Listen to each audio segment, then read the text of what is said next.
নমস্কার, আমি শাওন পাকশালা থেকে বলছি। শাওন পাকশালাতে সবাইকে স্বাগত জানাই। আজকে আমি বানাবো শিমের ভর্তা।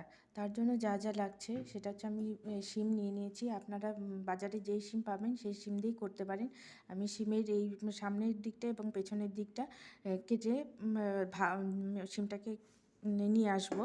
আর তার জন্য এছাড়া লাগছে পেঁয়াজ কুচি, রসুনটাকে থেতো করে নিয়েছি, দুটো কাঁচা লঙ্কা চেড়ে নিয়েছি, একটা শুকনো লঙ্কা নিয়েছি, কালো জিরে নিয়েছি।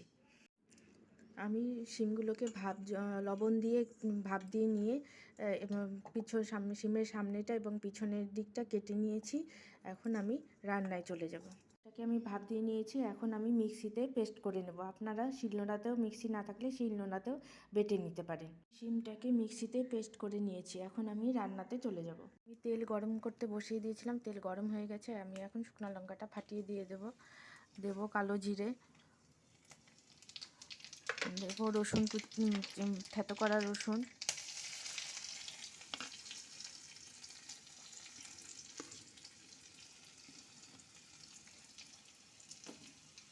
দিয়ে আমি কিছুক্ষণের জন্য নেড়ে নেব। রসুনের থেকে সুন্দর গন্ধ বেরোলে তারপরে দিয়ে দেবো পেঁয়াজ কুচি।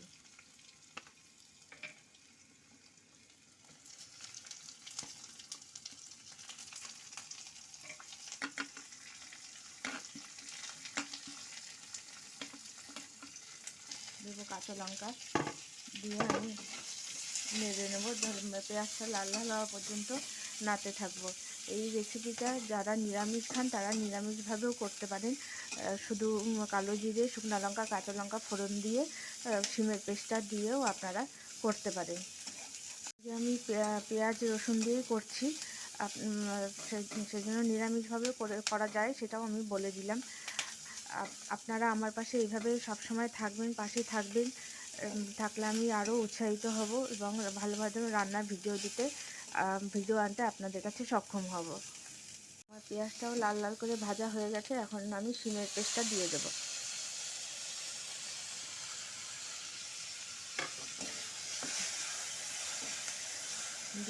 আমি দিচ্ছি স্বাদ মতো লবণ। আপনার যে পরিমাণে করবেন সেই অনুযায়ী লবণ দেবেন। দেবো হলুদের গুঁড়ো, সামান্য হলুদের গুঁড়ো দিয়ে আমি নাড়িয়ে চাড়িয়ে আঁচটাকে মিডিয়ামে রেখে ঢাকা দিয়ে কিছুক্ষণের জন্য এটা হতে দেব। আঁচটাকে মিডিয়ামে রেখে আমি চলে গেছিলাম 5 মিনিটের জন্য। 5 মিনিট পরে আমি ফিরে আসলাম, এসে নাড়িয়ে চাড়িয়ে এটা অলমোস্ট ডান। আপনারা মিষ্টি দিতে চাইলে মিষ্টি দিতে পারেন, আমি মিষ্টি দিচ্ছি না। আমার এই রান্নাটা যদি ভালো লেগে থাকে বাড়িতে অবশ্যই করবেন। খেয়ে যদি ভালো লাগে তাহলে লাইক, শেয়ার, সাবস্ক্রাইব করে আমার পাশে থাকবেন।